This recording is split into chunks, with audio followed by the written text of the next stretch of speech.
కనీవిని ఎరుగినంతటి భారీ మంచు అమెరికా యూరోప్లను హడలు ఎత్తిస్తోంది. అమెరికాలో మంచు తుఫాను హెచ్చరికలు జారీ అయ్యాయి. విమానాలు, రైళ్ల రాకపోకలు నిలిచిపోయాయి. విద్యుత్ సరఫరాకు తీవ్ర అంతరాయం కలిగింది. వారం పాటు ఇదే పరిస్థితి కొనసాగుతుందని, కాలంలో ఎన్నడూ లేనంత భారీ మంచు కురియవచ్చని అమెరికా జాతీయ వెదర్ సర్వీసెస్ వెల్లడించింది. మధ్య అమెరికాలో మొదలైన మంచు తుఫాను తూర్పు దిశగా కదులుతోంది. పౌరులు ప్రయాణం చేయకపోవడమే మంచిదని హెచ్చరించింది. గాజాపై ఇజ్రాయెల్ భీకర దాడులతో విరుచుకుపడుతోంది. ఈరోజు జరిగిన దాడుల్లో 70 మంది ప్రాణాలు కోల్పోయారని, మృతుల్లో మహిళలు, చిన్నారులే అధికంగా ఉన్నారని స్థానికులు తెలిపారు. శిథిరాల కింద చిక్కుకున్న వారి కోసం సహాయక సిబ్బంది గాలిస్తున్నారు. ఉగ్ర కార్యకలాపాల్లో పాల్గొన్న వారిని మాత్రమే లక్ష్యంగా దాడులు చేస్తున్నట్లు ఇజ్రాయెల్ తెలిపింది. కెనడా ప్రధాని జస్టిన్ ట్రూడోపై దేశవ్యాప్తంగా ప్రజల్లో వ్యతిరేకత పెరిగిపోవడంతో లిబరల్ పార్టీ ఎన్నికల్లో గెలిచే అవకాశాలు తగ్గిపోయాయి. దీంతో అధ్యక్ష పదవికి, ప్రధాని పదవికి రాజీనామా చేయాలని ప్రధాని జస్టిన్ ట్రూడో భావిస్తున్నారు. ఇప్పటికే కన్సర్వేటివ్ పార్టీ నేత ప్రజాభిప్రాయ సర్వేలో ట్రూడో కంటే చాలా ముందు ఉన్నారని సర్వేలు వెల్లడిస్తున్నాయి.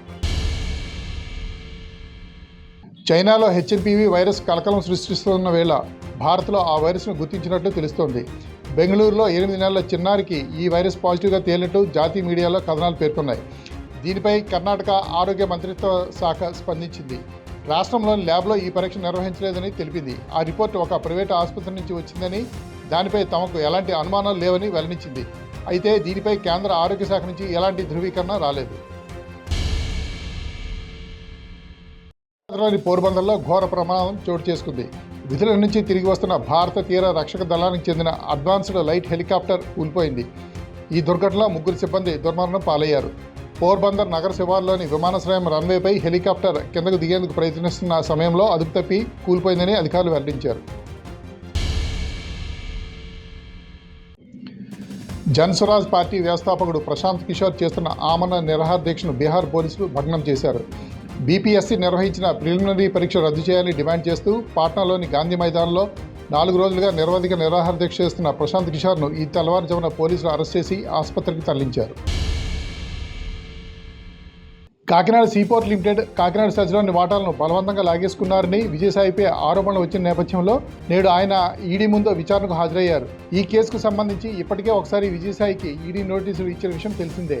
ఈ నేపథ్యంలో ఈరోజు ఉదయం హైదరాబాద్లోని ఈడీ ప్రాంతీయ ఆఫీసులో విచారణకు హాజరయ్యారు. ప్రధాని మోదీ విశాఖ పర్యటన సందర్భంగా ఉక్కు కార్మికులు తమ పోరాటాన్ని ఉధృతం చేశారు.